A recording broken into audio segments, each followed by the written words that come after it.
Fantastic. Oh, thank you. Thank you for doing that. I won't repeat all that. And so over to our final talk now for the weekend, which is Dr. Roderick Dale. I've not actually met Roderick before, so it's going to be interesting to listen to what you've got to say. So Roderick currently works at the University of, is it Stavanger or Stavanger? Yes. Stavanger, yeah. Right, okay, in Norway. And his PhD focused on the Viking berserker, reassessing them from a medial and linguistic perspective. And I believe you've recently updated and expanded this PhD, and it's been recently published, or is it about to be published? It was published at Christmas last year, okay. So yes. So it's been published by Routledge, who are very very good press to publish under. And the title is The Myths and Realities of the Viking Berserker, is the title of the book. Roderick's research interests include Old Norse literature, reception of the Vikings in popular culture, and the Viking Age history of Scandinavia. And the title of his talk today is The Good, the Bad, and the Northman, the Problem with Cinematic Viking Masculinity. So over to you. Thank you. Thank you. And thank you for inviting me to talk. I don't have fantastic artwork like we've just seen, so, but I hope that the pictures I have in this presentation will compensate to some extent. Today, I'm planning to talk about how men are depicted in the Viking movies, how women are left out of them, and what this means for how people understand Vikings in the Viking Age. I thought it's something I've talked about a bit before, and I thought with the recent release of the Northman, it was a reasonably current topic once again, given that Robert Eggers had presented the Northman as the most realistic Viking movie ever. So there's that. I would have liked to include Thor, Love and Thunder, but I've not managed to see it yet. But I'm really looking forward to seeing Natalie Portman as Thor. So that's that one. Although the main focus of today's talk is going to be on the movies, I plan to compare and contrast it a bit with some of the primary source material to show what editorial choices are being made in the production process. Because those choices affect how we perceive the Vikings and offer an alternative picture that's not generally part of popular culture. And maybe addressing those, we could actually get more towards that realistic Viking movie that Robert Eggers wanted. I mean, throughout this talk, I'm going to be rather careless with the term Viking, using it in its broadest sense to talk about the Nordic cultures of the early medieval period. It's a deliberate choice because the modern source material is similarly unfocused in its usage. It's also because there's a concept of Vikingness in modern usage that goes beyond the limits of what the Old Norse word meant and how it was used both in the Viking Age and in the medieval period, when the texts from which we know how the Vikings' descendants, their medieval descendants, depicted themselves were written down. This modern concept of Vikingness is what Janusz Uldley has called a Viking pack. Once it would have included horned helmets, bare chests, and shaggy cloaks, like in this still from 1954's Prince Valiant. And they're still present today as a signifier of Vikingness, as we can see in the Viking Tires logo that I've included on the same slide. This is the 2022 Viking Tires logo, complete with tire for shield and horned helmet. And it says Viking. And I presume it's because Vikings are meant to be rugged and strong, and these tires are meant to go on and on, although that's never fully explained on the Viking Tires website. The other thing with the Viking package is that it largely consists of manly men doing manly things, and frequently it is kind of dirty and brown with lots of leather. It's what I've seen Vikings, the TV series, described as hipsters in horse skin. And it often does this, but also this Viking package is very male. Back in 1991, Judith Yesh wrote in her book, Women in the Viking Age, that Vikings are always imagined as male, and really very little has changed since then. We're pushing the boundaries, but we're not making huge strides yet. So what's it mean to be a Viking? Medieval usage shows that the medieval scribes considered Vikings to be pirates. Viking Age usage is less certain. We know that it involved traveling abroad. The runestones where they talk about people going on a Viking voyage, fara au Viking, to travel to the west on a Viking voyage, tell that people actually traveled, but they don't say precisely what it was all about. So it could have been more than just raiding, and we can't really say. But in both cases, we would normally assume that those who went on these Viking voyages were men. Research shows that, in fact, women did accompany them. There were women with the Great Army in England. There were women in Francia accompanying the army. And those women could have had a wide variety of roles, from traders to wives to concubines. And if women are there, that means there were children as well. So already what you see in Viking movies differs from what you see in the historical record. And modern popular culture certainly doesn't offer us the possibility of female Viking voyagers, except for Lagertha in Vikings or in a comedy context. Here we see Freya from the series Northman, Vikingarna, who enthusiastically, according to the first episode, participated in the rape and pillage alongside her male companions. So in this case, I mean, despite the presence of Lagertha in Vikings and Freya in Norsemen, Vikings and Vikingness are typically embodied in male characters. Women are underrepresented in all Viking popular culture. In the Doctor Who episode, The Girl Who Died, for example, we see a Viking village where all the bravest and strongest men have left the village, and yet there's still more men than women left in that village. In fact, in the episode, I think I counted 3 women in total, which is hardly a healthy community. And this underrepresentation of women in movies, I mean, it's not just Viking movies, it's an ongoing problem. The Gina Davis Institute has shown that most people perceive there to be more women visible than are actually present on screen. And moreover, the roles that women have are rarely leading ones. Women are too often objects to be won and not realistic characters in their own right. When we examine the Northman, we see something similar. Despite the presence of 2 main female characters, the focus is on the men, and most of the advertising features violent action and ripped abs. And I don't know about you, but I watched The Northman and I really wondered if Alexander Skarsgård actually waxes his chest or not. Sorry, it just bugged me all the way through. He seems very smooth. And again, this is all part of what the Viking package is. It's these men with unrealistic body types for the history.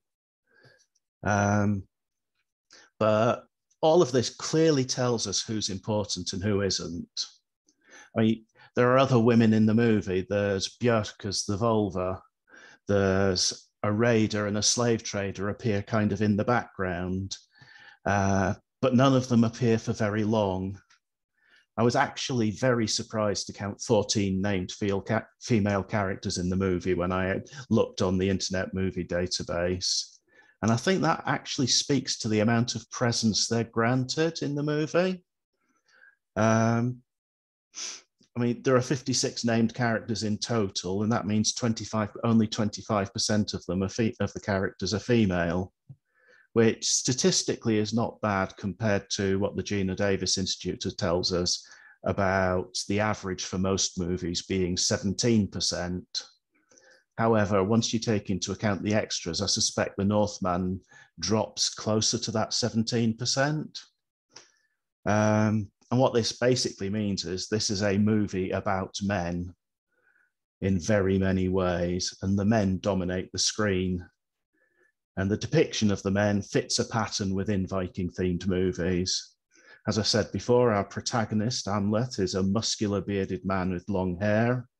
He's single-minded in his pursuit of vengeance and never once questions whether revenge is really worth it. Even in his relationship with Olga of the Birch Forest, we see little that is tender and loving in him, which is again a trait we see all too often in Viking movies. When Kirk Douglas rather disturbingly starts talking about what kind of woman he would like as a wife and how he wants her to fight him every step of the way. I mean, apart from being massively distasteful, it's just typical of the way men are presented in this type of movie.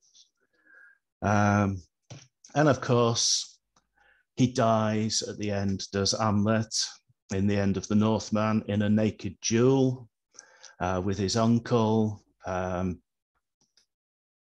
mean, I don't even know where to begin with this whole scene that reminds me of Anakin Skywalker dying in Star Wars, or at least being mutilated before he becomes Darth Vader. But the whole movie is structured like an episode from a legendary saga, Fornaldar saga. It's sparse in detail and seeks to show rather than tell, just as the sagas generally do. So we're left to interpret the scenes ourselves and to fill in the gaps, which is something that I think works better when reading than when watching on the screen. That said, I was absolutely fascinated with this movie when I could see the hands of the consultants in it. In some ways, it felt like a dramatization of Neil Price's research, especially his book, The Viking Way, Warfare and Religion in Late Iron Age Scandinavia. His attempts to inject some of the Viking spirituality that's so often missing from these movies. Something a bit more about the Viking mindset, the way that people thought. So entering the grave mound and having the occupant, the person who was buried, actually coming back to life, but then us not knowing whether this actually really happened or if it was just what Amlet anticipated based on his particular worldview. And that was fascinating. And then there's the presence of the raiding woman, who is quite clearly based on Birka BJ581, what Neil Price advertised as the Viking warrior woman. So there's that. There's a Seidrman wearing oval brooches and other female accoutrements is present there, which is another thing we recognize from saga literature, where Seidrmen occupy a space that is more feminine than manly. So bringing these into the movie and not making a big thing of them is actually, I think, quite good. And it's quite fascinating because it's nudging the boundaries without making a huge fuss. And then from my own research, I absolutely loved what somebody on Twitter called the Berserker hype dance or hype squad, where the wolfskins are actually performing some kind of a weapon dance, which in function, if not necessarily in form, reflects a lot of what I was thinking about. So all of these things, they hint at a culture that we would probably struggle to make sense of if we were suddenly dropped into it now. And it's fascinating that way. But despite Robert Eggers' stated intention of producing the most realistic Viking movie ever, much of it still feeds off popular culture depictions of Viking men. As I've already stated, it's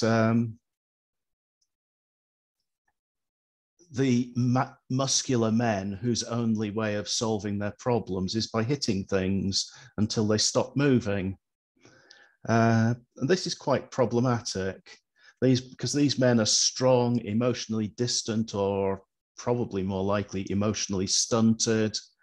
And as characters, they draw on a very limited part of the surviving Old Norse texts, only that part that focuses on feud, vengeance, and Valhalla.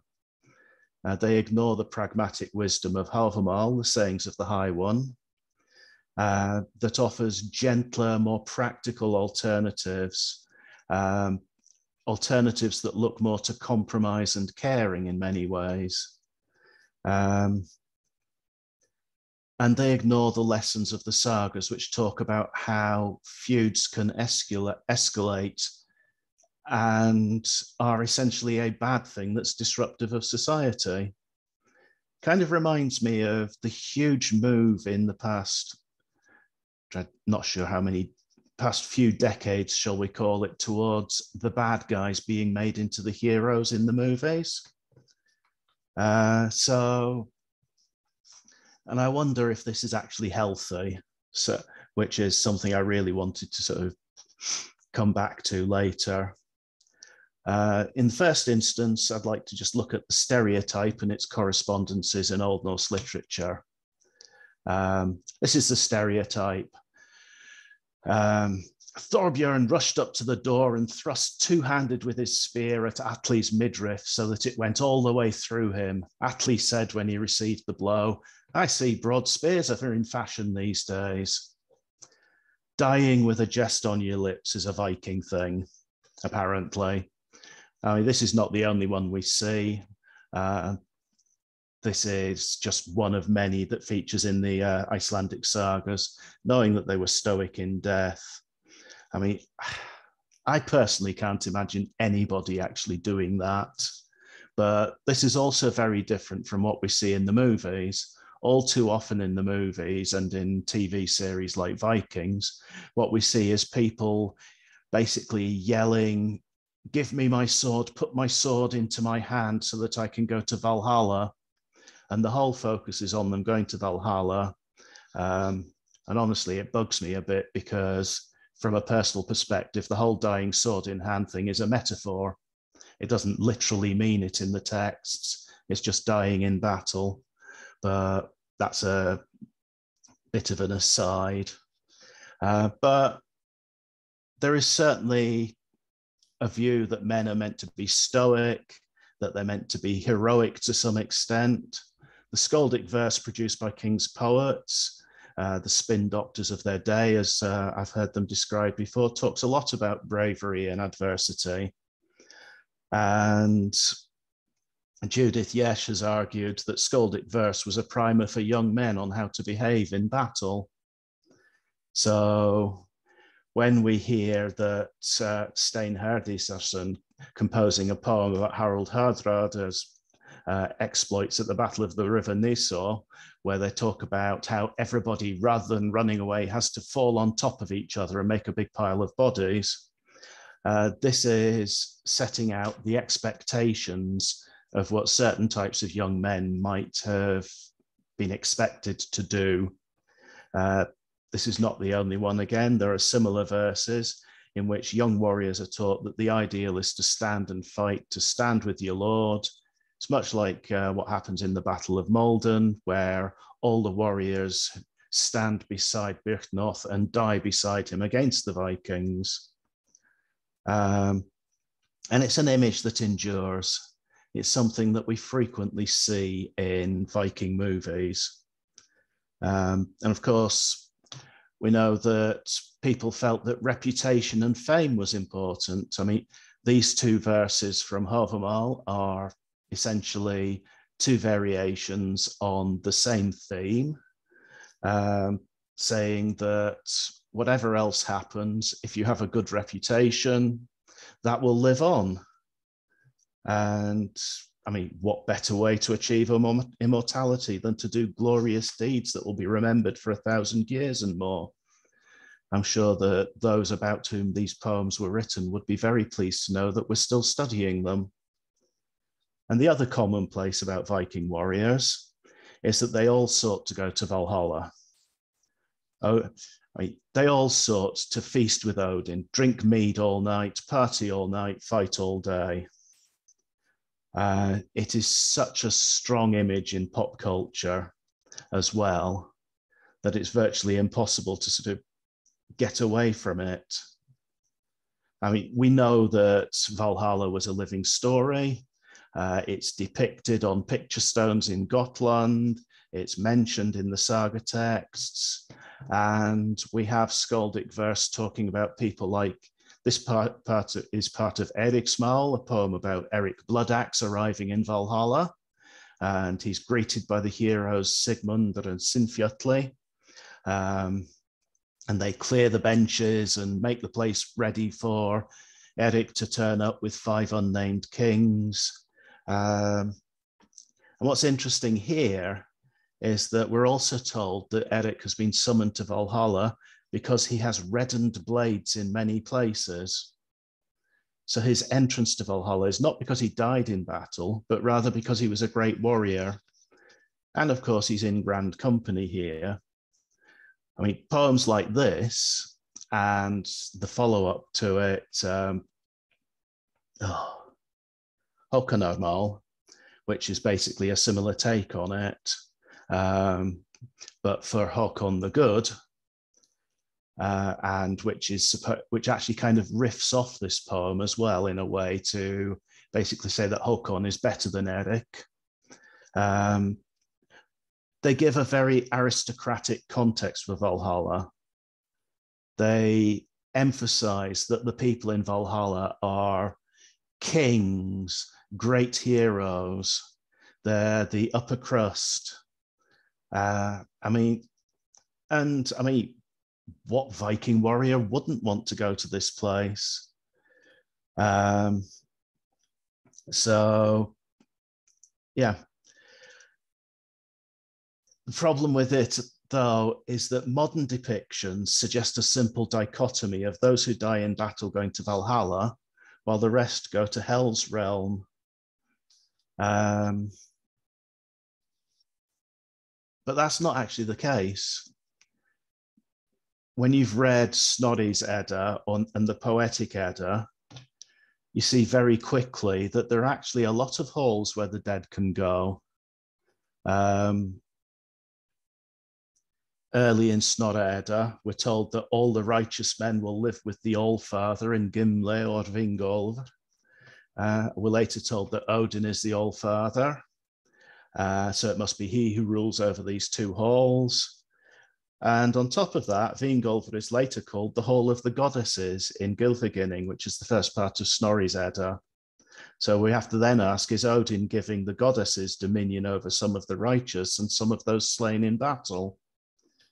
To further complicate matters, Snorri later informs us that Freya gets half of those slain in battle and that they will live in her hall. And more importantly, she gets first choice of them.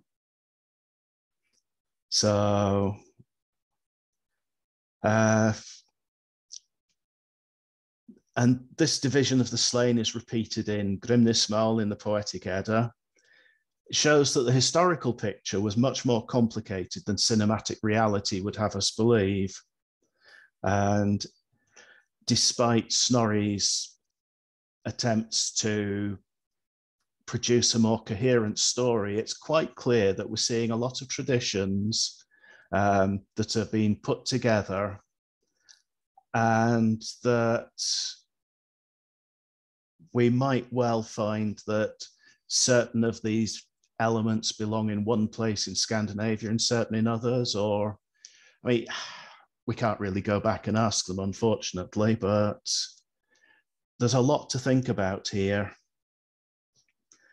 But nevertheless, Valhalla appears as an aristocratic place for kings and nobility.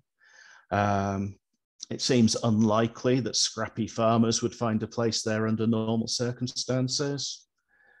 Instead, they're more likely to go to one of the other halls. And this already diverges from the common narrative of Viking warriors with perspectives on other destinations in the afterlife for those who are not noble enough to find a seat on the benches of Valhalla. The aristocratic context of skaldic verse indicates that listeners are most likely to be those who might reasonably expect to head there. Skaldic verse was performed at the courts of kings and lords. It wasn't, well, I don't know if it was performed down the local pub, but it comes out of the halls of kings and lords. So they're clearly the audience. It's clearly telling them what they can expect. And this is a problem. Sources are largely by and about the upper echelons of society. So one problem then with the cinematic Viking is that the focus is on the aristocracy, and it presents the aristocratic ideals as a norm, which leads to a skewed view of the past, which, given the immediacy of movies, makes people take on board these ideas more readily. And I think it's very much worth thinking about what's missing from these movies. What other traits, skills, and attributes we might expect a typical Viking to have. I mean, Havamal tells us about attitudes towards people's behavior. That gives us a starting place for seeing what the ideals were. And by doing that, we might get closer to understanding the mindset of the Vikings whose activities shape much of Europe. I mean, I've already said that some of them were definitely the social elite, but most will not have been. Alex Wolff once said that most Vikings were pig farmers. And while it might not have been pigs, basically everybody relied on the farmers to survive. And most people would have worked in those in farming, either in tilling the fields or producing the products from those fields. And I mean, that immediately suggests they're not the macho heroes in the mold of your typical movie Viking, but instead they're more complex people with more complex motivations, relationships to each other. I'm going to come back to that in a little bit, but relationships in Viking movies are, I wouldn't say highly problematic at this stage, especially between the men. But when we look at what Havamal has to say, the picture starts to change. Instead of looking at the king's propaganda, we actually see things that suggest that Prince's son should be silent and thoughtful and cheerful and merry. People should actually take time out to think, in other words. Yes, you have to be bold. You can't live forever regardless of what you do. But there's still a sense that there's got to be more balance in it. Then we have, excuse me,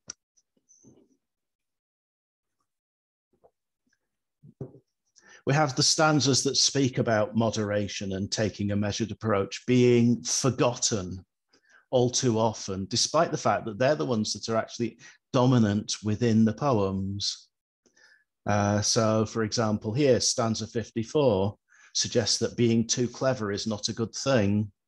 There's another stanza which says that being too clever means you'll never get a good night's sleep because you spend all your time worrying about the problems of the morning.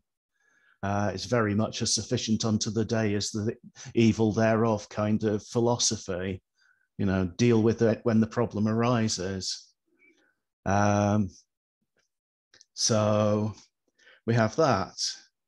And then you've got to keep your wits about you. As stanza 11 says, don't get too drunk, don't lose control too much. I've left out the verse that describes the heron of forgetfulness, but you don't want to be visited by that either. Because then you'll never know what you did the night before and what you should maybe be apologizing for. But these verses talk about thinking before you act, not being overbearing. And they point out that there's always going to be somebody better than you somewhere out there if you're insisting on measuring yourself against everybody else. So this is a very different picture. The movie Viking, I think the only way a movie Viking actually relates to these at all is in not having too much intelligence, and basically just dealing with all these problems by hitting it. Then we also have stanzas which talk about giving gifts. Be a friend to your friends, give them gifts, take gifts from them. Stand with your friend against your enemy, be loyal. And as we'll see a bit later on, the movie Viking, especially the modern movie Viking, really has not read any of these verses. So, and this is again another problem with the movie Viking. And then the other one, every Viking wants to die and go to Valhalla, die in battle. No. Havermal says not. Havermal says you're more use even if you've only got one leg and alive, because you can still ride a horse if you're lame. You can still drive herds if you've no hands. You have use because you're alive. And a corpse has no use whatsoever. The broad message here is one of moderation in all things and of loyalty and friendship. Basically, it's cooperation in aid of mutual survival. The only element that speaks directly to the social elite tells them to be circumspect, not to be overbearing, be generous. It's very rare in movies that you see kings handing out gold rings to their followers, despite the fact that this is a huge thing in the primary source material.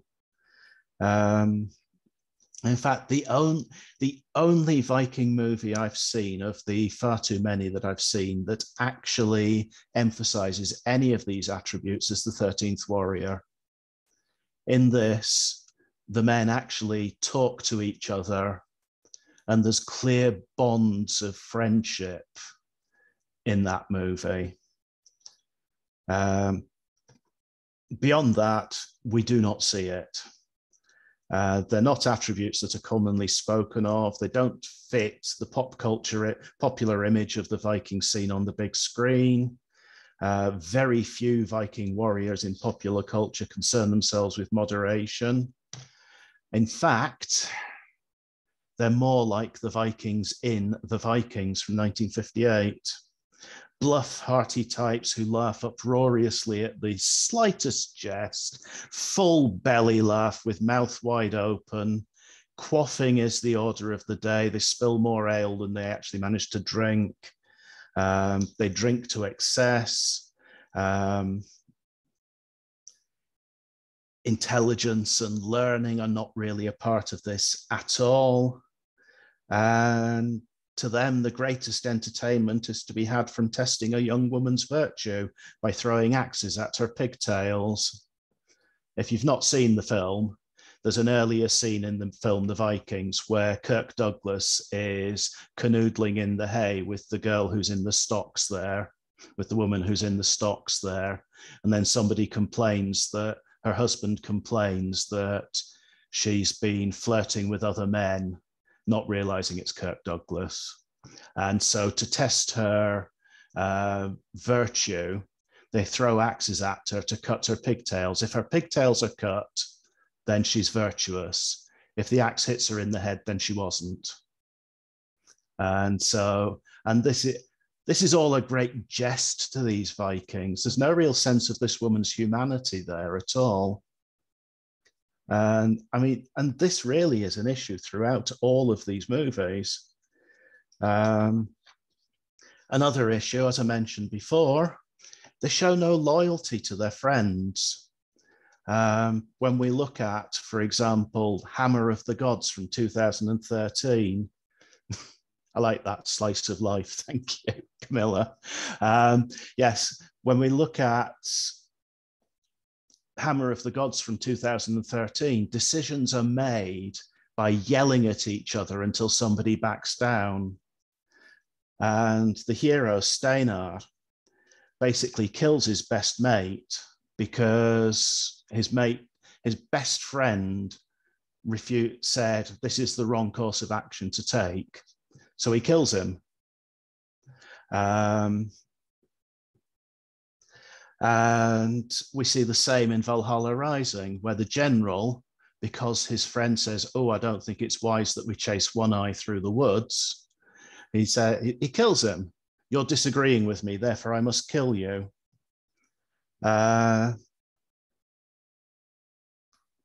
Neither of them can stand that another man might think that they know better than them.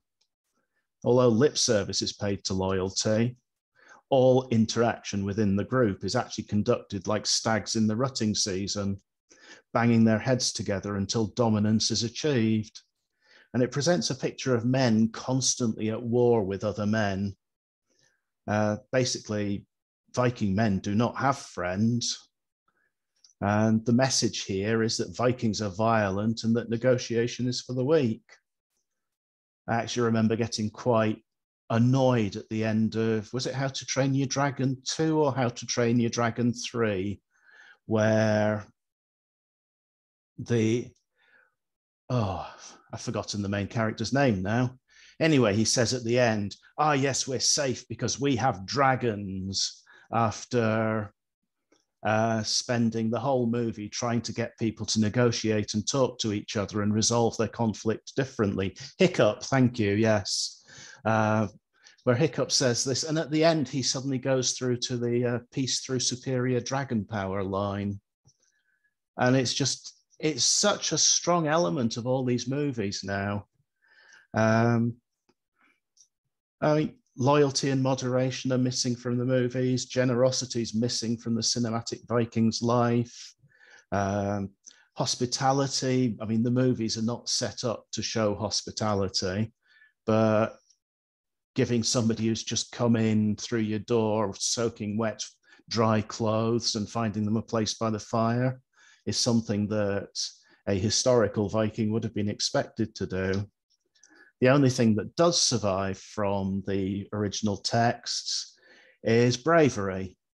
If we take bravery as fearless violence and aggression, it's always fearlessness in battle, fearlessness in the face of situations that lead to violence.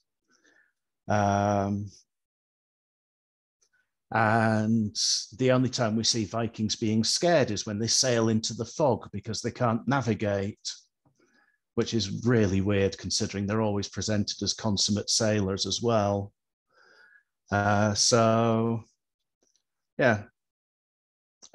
Essentially we see Vikings as mostly demonstrating their fearlessness through their capacity for violence. Even in comedy movies, it happens. I don't know if anybody's seen Sweaty Beard's The Quest for Rage, and I do recommend it as a movie. It's not terrible, it's not great, but it deals with the story of Oswald Swinesmell, who is a laughingstock because he doesn't conform to the stereotype of a Viking warrior. He cannot go berserk. He is sensitive, he's shy, he's awkward, and he spends all his time mooning around about Hildegun Nightson. The fact that he expresses his feelings is seen as unmanly. And while she appears to encourage his pursuit of her, she still flirts readily with all the other men in the village who have more manly traits, usually demonstrated through victory in island death matches, which is what the film calls Holmgang. And Oswald can only ever actually win Hildegun when he finally starts expressing himself like other men, goes berserk, and wins an island death match. So, Cinematic Vikings are brave and fearless, and the sensitive soul or cowardly person is not a real Viking. And when you see comedy movies, it's usually the humor derives from them lacking these traits, because the bravery and violence are seen as the core values.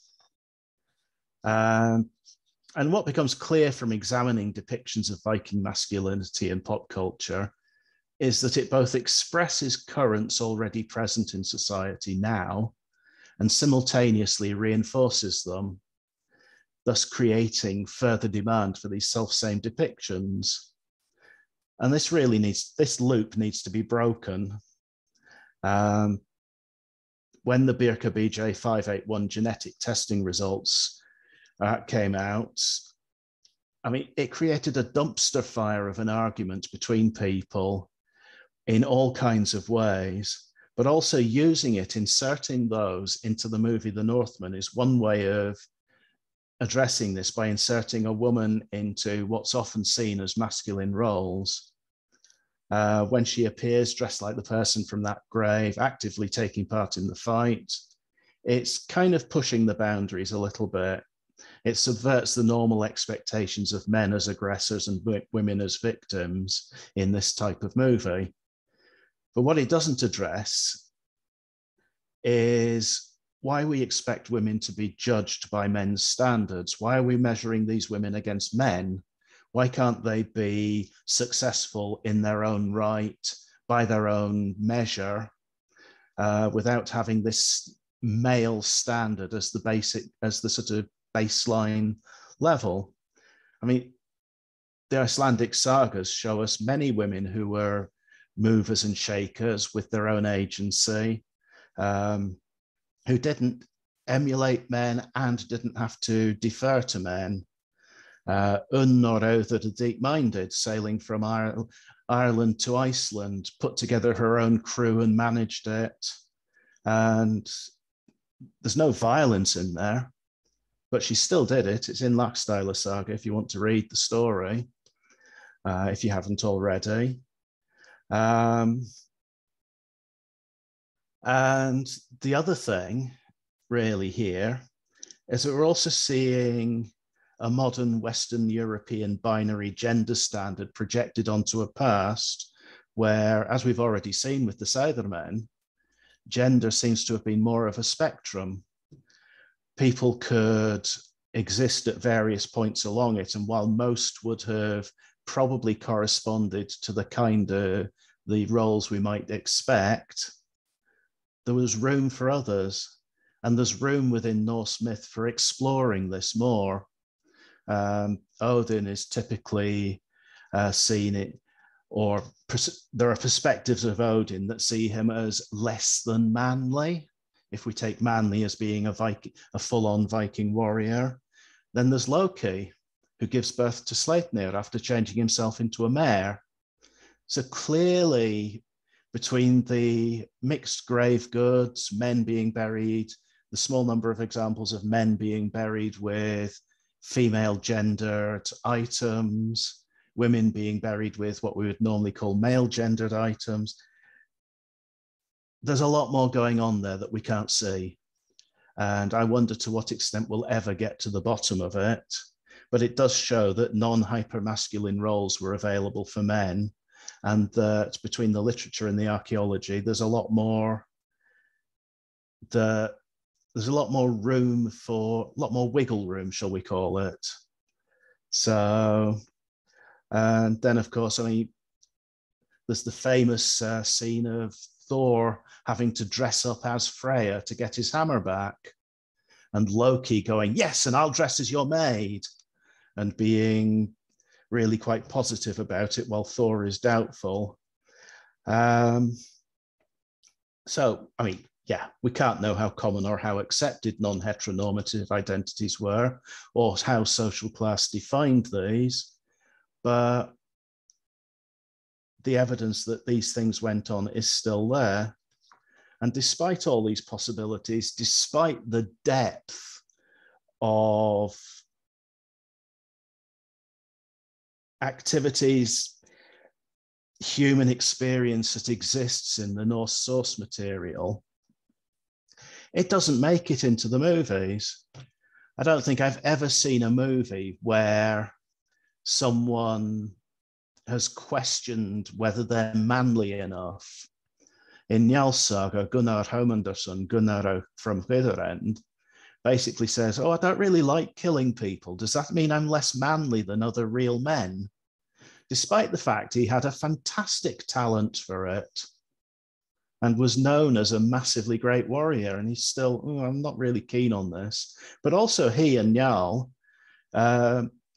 spend a lot of time finding compromises to stop the feud between their wives getting out of hand, finding ways to compensate each other.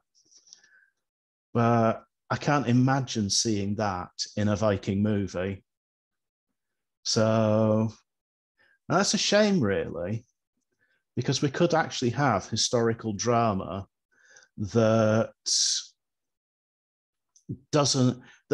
is deeper, that offers different role models to young men who decide they want to be, who decide that the Viking aesthetic, if you want to call it that, is for them.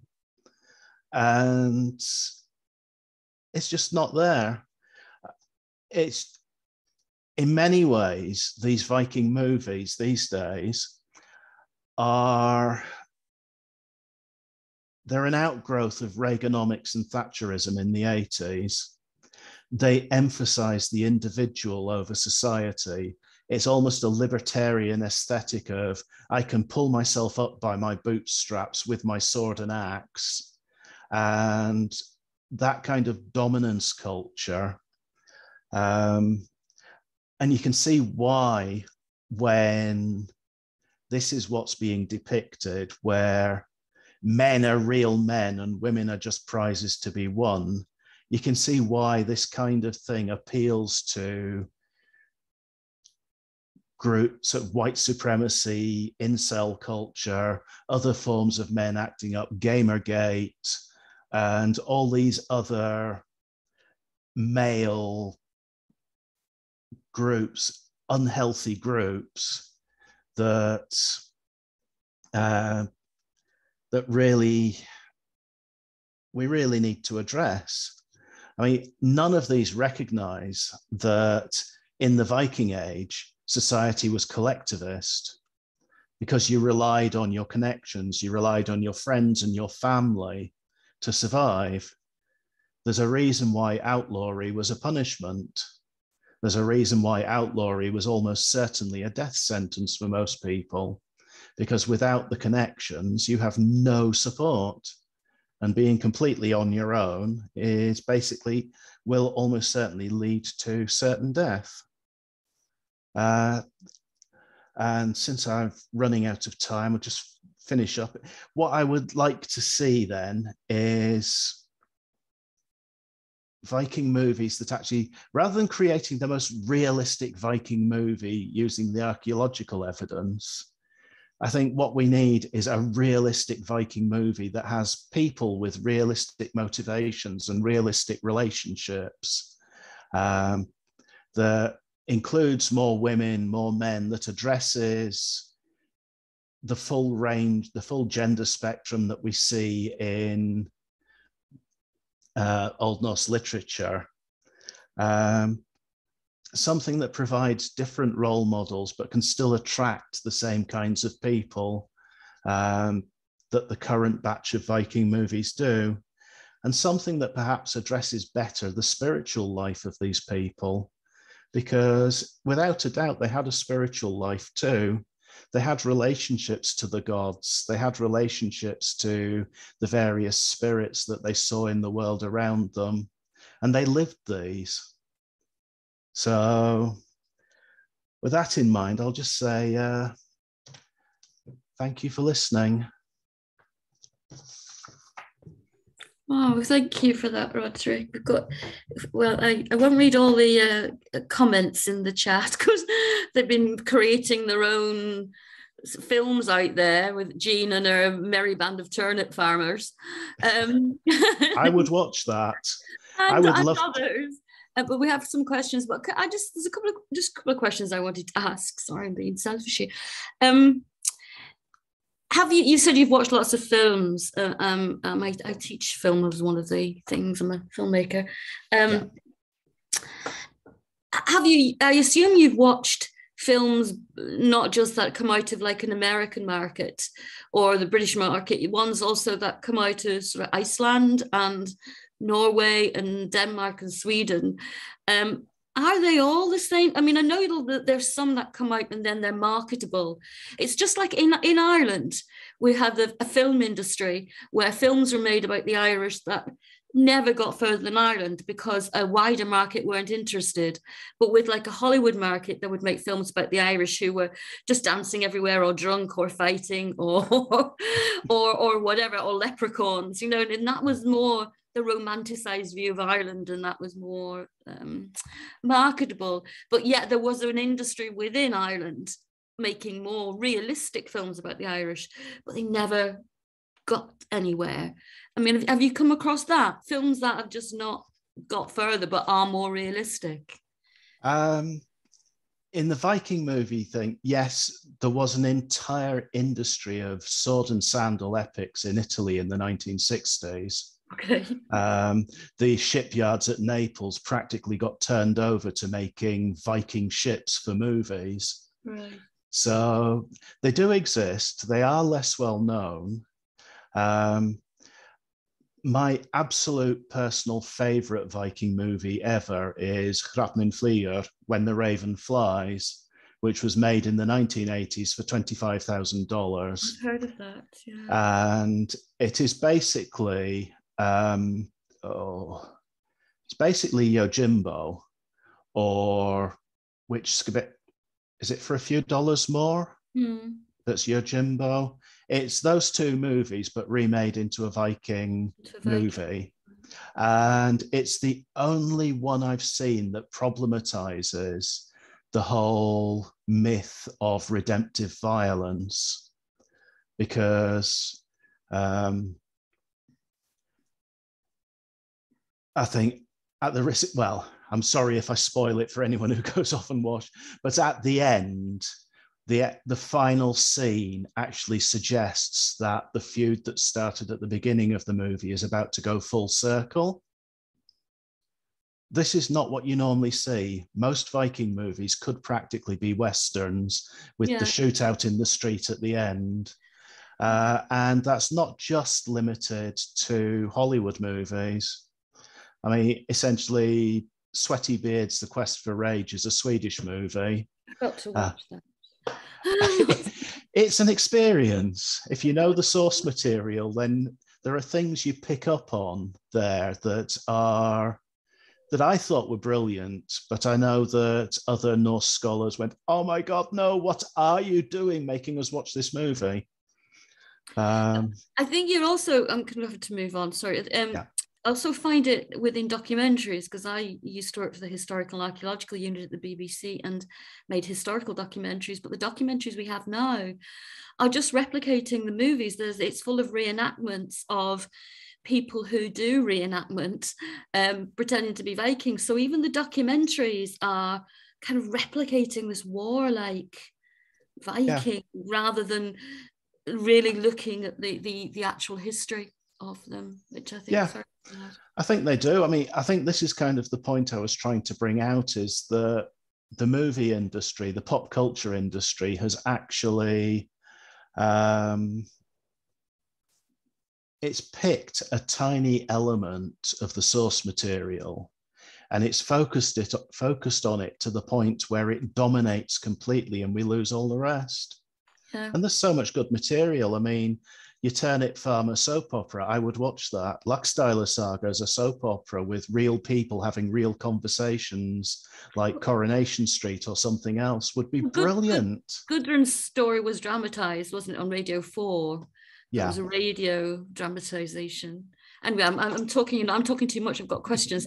The earliest question we had here from Marissa was, did the Northman movie's portrayal of slaves and ex-slaves as a presence in the film impress you at all? I'm just curious, she says.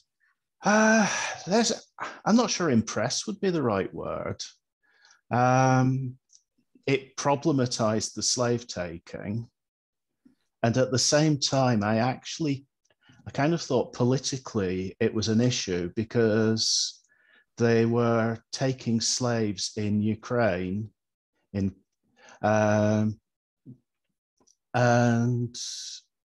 no, it was Ukrainians who were taking the slaves, if I remember correctly, from a Russian village. And I felt that politically that was an issue. On the other hand, having them as a presence was a good thing. Having the slave trade represented, just nudging people to think a bit about the human cost of what's going on, I think was a positive element to include in the movie. Right, yeah, thank you.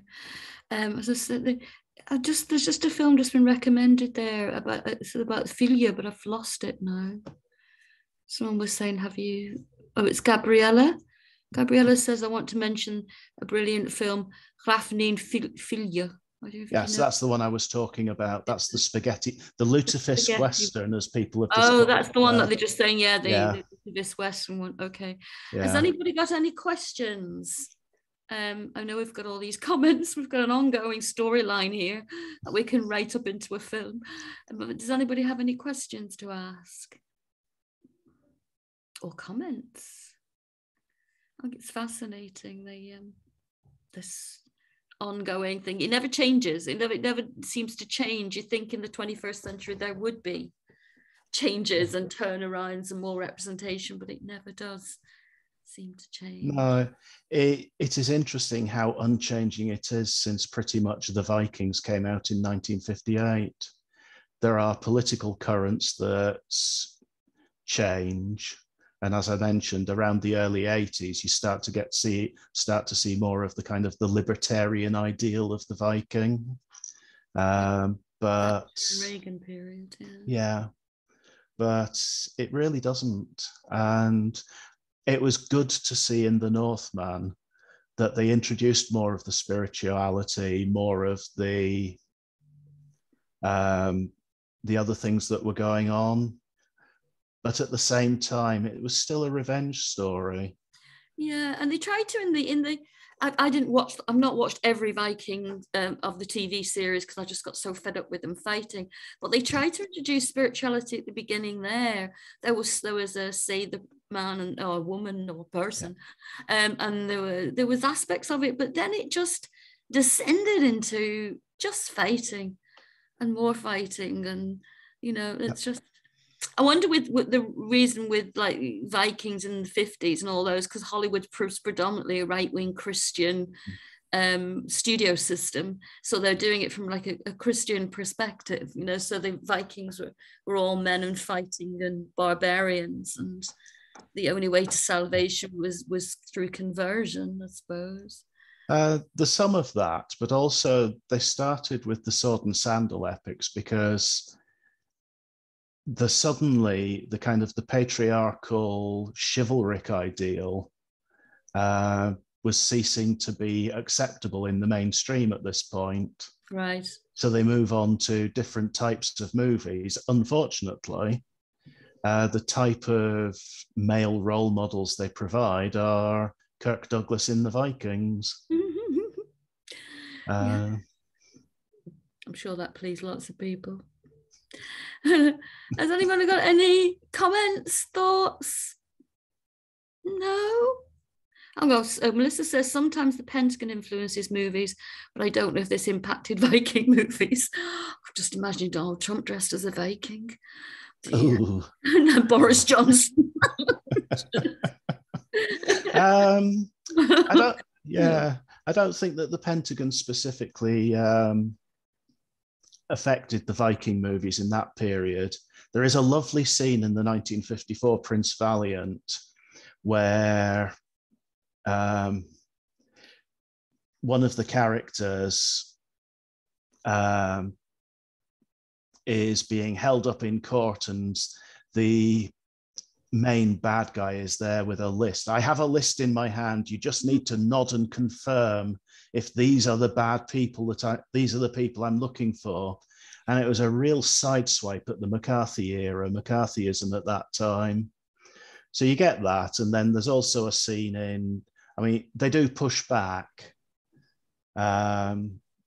But there's also a scene in the Vikings where if you watch it, when they're actually pushing the battering ram against the castle, it's quite clearly intended, because of the way it's shot, to catch the censors and get past the censors, a bit of scurrilous penis imagery, because it looks like nothing so much as a giant penis penetrating the gate. If I take nothing else back from this conference, I'll get scurrilous penis. But I mean, it's find a quite. way to use scurrilous penis energy somewhere. Oh, if you can get the screenshot, it's brilliant. But basically, it's deliberately shot from within the moat so that you see this huge battering ram, this tree they've picked up. So they do that. And yeah, looking at the chat there, yeah, films were definitely more creative before the code. Actually, that is one interesting thing. Is it 1928 or 1929's The Viking, which is a silent movie about Vikings, and the masculinity in that and the way the lead male character presents is much softer. Really? As well. So I've got brilliant Vikings, McCarthyism and Thatcherism in the same talk. We need more of this. That's brilliant. Yeah. Oh yes. Right, we're going to have to wind up, I'm afraid, because it's after 7 here. So thank you very much, Roderick, for that. That was just a really interesting talk, really interesting to finish it all off. And your book is available. So it is. The paperback will be out at the end of this year and will be much cheaper. Okay, we will post it onto Heathen Women United as well to remind people and get it. So I'm definitely going to get it to present away to my students to make better films. Right, so we just want to say thank you to everybody for having attended. If you're not a member of Heathen Women United, go along to the Facebook group and request to join, or check us out on the website. We also have some groups have regular monthly meetings. Like here we have a Heathen Women United UK, Ireland and Iceland meetup once a month. And you don't necessarily have to be from any of those places, because we've got people from Australia who attend. But so everyone's welcome. So thank you to everyone who's attended. Thank you to all the speakers. I don't know if any of them are left here now. And we look forward to seeing you, well, before next year. We look forward to seeing you soon. And I'm going to log off now. So goodbye, everyone. I'll wave at you all. And thank you for attending. Okay, thank you. Bye.